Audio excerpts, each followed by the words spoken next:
Igan, nagpasko sa kulungan ang halos 700 wanted sa iba't ibang krimen sa Calabar Zone.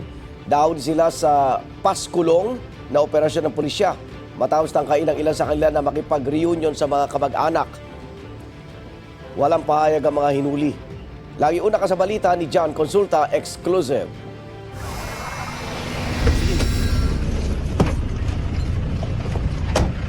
Nang makumpirma ng mga pulis na pasakay na ng Roro ang kanilang target sa Dinahican Port sa Infanta Quezon, agad silang kumilos para huliin ito. Ikaw ay may karapatang manahimik o magsawalang ibok. Ano man ang iyong sasabihin, pwedeng magkinlaban sa iyo. Arestado ng Regional Intelligence Division Calabar Zone ang lalaking may warrant sa kasong illegal drugs. Sa Quezon pa rin, paalis na sana sa pampasaherong tricycle ang isang wanted para sa kasong statutory rape nang maharang ng mga operatiba. Bahagi ito ng panguhuli ng Calabar Zone Police sa mga may warrant of arrest na nagtatangkang umuwi sa kanilang kaanak ngayong Kapaskuhan. Ito yung project Paskulong natin, no?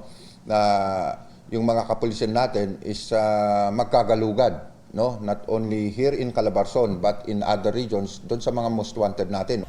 Wala ring kawala ang wanted personality na ito nang tangkay magbenta ng baril sa undercover ng Calabar Zone. Nagtaka yung mga pulis natin, bakit ang mahal? Ang sinasabi nung nagbebenta ng baril is ito ay tested na ng 3 beses. Kaya nga ang presyo niya is 47,000. Mula December 1, umabot sa 679 ang mga wanted personality na inaresto ng Calabar Zone Police. Kahit saan pa nagtago yung wanted person na yan, is pupuntahan ng pulis natin.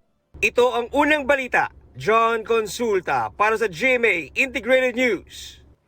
Igan, mauna ka sa mga balita, mag-subscribe na sa GMA Integrated News sa YouTube para sa iba't ibang ulat sa ating bansa.